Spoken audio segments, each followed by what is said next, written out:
Welcome back to another video. Today in this video we are going to be talking about trigonometric function values in right triangles. Okay, so we're going to take what we've been talking about just the angle in general, and we're going to put it in a right triangle. So recall that a right triangle is a triangle that has 190-degree angle in it.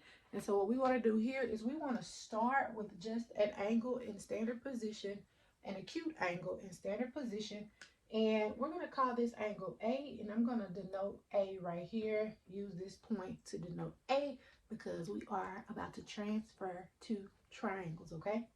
And then remember, we've been working with a point on the terminal side somewhere of that angle. In the last video, we used the XY point on the terminal side. And so we're going to pick some point on the terminal side. We're going to call it B.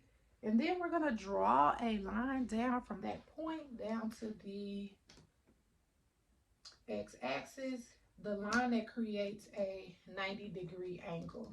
Okay, so this is a 90-degree angle, and there's our 90-degree angle, which creates a right triangle. We're going to call this point C. So we have 3 points, A, B, and C. And so what we're going to do is we're going to use this triangle. We're going to take it out of the we're going to use it to take it out of the coordinate system so that we know how to find the trigonometric function values of a triangle in general, okay? So this is our point XY, and so recall that the sine of A, because this angle A is here, this is what we've been finding, is X over R, okay? Remember, this was R, the distance from the origin to that point. The cosine of A, oh, I take that back, not X over R, my bad. Y over R. I was just testing y'all to see if y'all knew it. Okay, cosine of A is X over R, and then tangent of A is Y over X, and then cosecant of A is R over Y, secant of A is R over X, and cotangent of A is X over Y. All right, y'all should know those by now, and you should know them pretty quickly. So now I want to talk about the size of the triangle, so that way we can take this triangle out of the coordinate system and no longer talk about the trigonometric function values in terms of X, Y, and R, but to talk about them in terms of the sides of the triangle, okay? So if this is our angle A, then this side right here that touches that angle will be called the adjacent side, okay? That's our adjacent side of that angle A. That's the adjacent side to angle A. This side over here, which is directly across from that angle, will be called our opposite side. And because this is the right triangle, remember, we call this side over here the hypotenuse. This is the hypotenuse of our right triangle, okay? And so now what I'm going to do is I'm going to take each of these trigonometric functions and I'm going to write them in terms of the sides, okay? So sine of A would be equal to, if it was y over r, this distance is y. Remember, this distance was r. So if it's y over r, it would be the opposite side over the hypotenuse. So we say opposite over hypotenuse. All right, then the cosine of A, since it was x over r, remember this was our x distance. Well, this is the adjacent side, and r is the hypotenuse. So cosine will be adjacent over hypotenuse. All right, tangent of A. Tangent was y over x. This is our y distance, our x distance. So our tangent would be opposite over adjacent.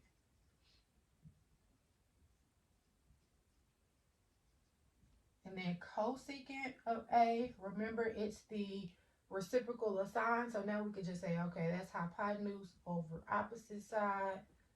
Secant of A is the reciprocal of cosine. So that'll be hypotenuse over adjacent side. I'm shorthanded now, so I don't have to keep writing all of those out. And cotangent of A is the reciprocal of tangent. So that'll be adjacent over the opposite side. Okay. So this is how you will find the 6 trigonometric function values of a right triangle if it's outside of the coordinate system. So we're going to take this right triangle outside of the coordinate system and we're going to talk about finding the trigonometric values, okay? Now, there is a phrase that has been around since I was in school, which was way, way, way back. Well, not that long ago. I'm not that old. But anyway, there is a phrase that has been around for a while to help you remember this, and it's called Sohcahtoa. Alrighty. Sohcahtoa is, let me write it out. Sohcahtoa.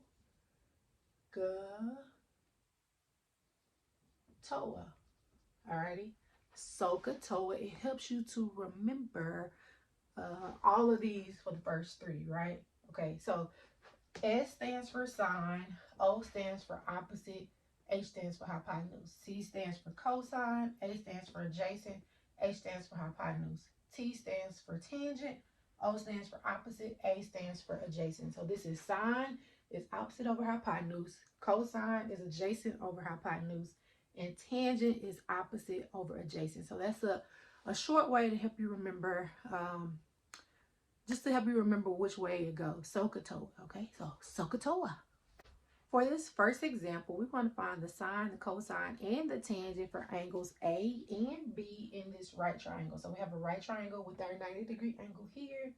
We have angle A here, angle B here, and then we have the lengths of the sides. And so we have to know the lengths of the sides to be able to figure out those three trigonometric functions. So we're going to start with angle A. So I want to find the sine of angle A, the cosine of angle A, and the tangent of angle A. And so remember, Sohcahtoa, S, sine is opposite over hypotenuse. So here's A. The opposite side is going to be the side directly across from that angle. So the opposite side here will be 7. And then the hypotenuse is always the side directly across from the 90-degree angle, which is 25. So our sine of A would be 7 over 25. So the C, cosine, is adjacent over hypotenuse. So the adjacent side would be the side that's touching the angle, the 24. And we already established that the hypotenuse is 25. Tangent is opposite over adjacent. So the opposite side is 7 and the adjacent side is 24. So our tangent will be 7 over 24. We want to do the same thing for angle B. We want to find the sine of B, cosine of B, and the tangent of B, okay? So here's angle B. So now the sine is opposite over hypotenuse. So the opposite side is going to be the side directly across from angle B, which is 24 over 25, because 25 is our hypotenuse. The cosine of B is going to be the adjacent side. That's the side touching the angle. So that'll be 7 over 25.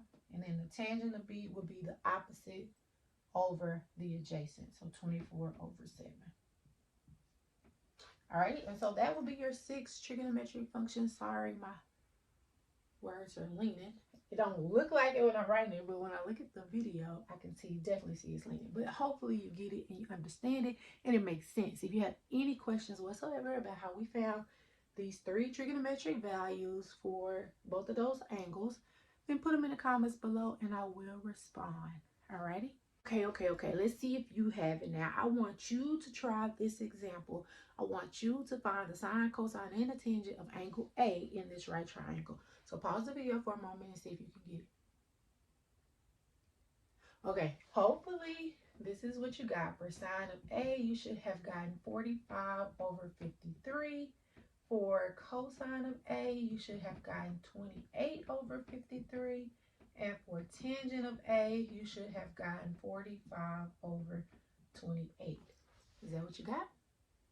If that's what you got, then you did a great job. If not, then let me tell you how we got these. For sine of A, it's opposite over hypotenuse, so the opposite side will be 45. The hypotenuse is always directly across from the right angle. For the cosine, it's adjacent over hypotenuse, so that's where the 28 over 53 came from. And for tangent, it is the opposite over the adjacent side, so 45 over 28. So that's how you get those answers. So if you have any questions about this at all, please don't hesitate to put them in the comments. If this video helped you, then if you understood it, then hit the like button for me. Thank you. And I'll see you all in the next video.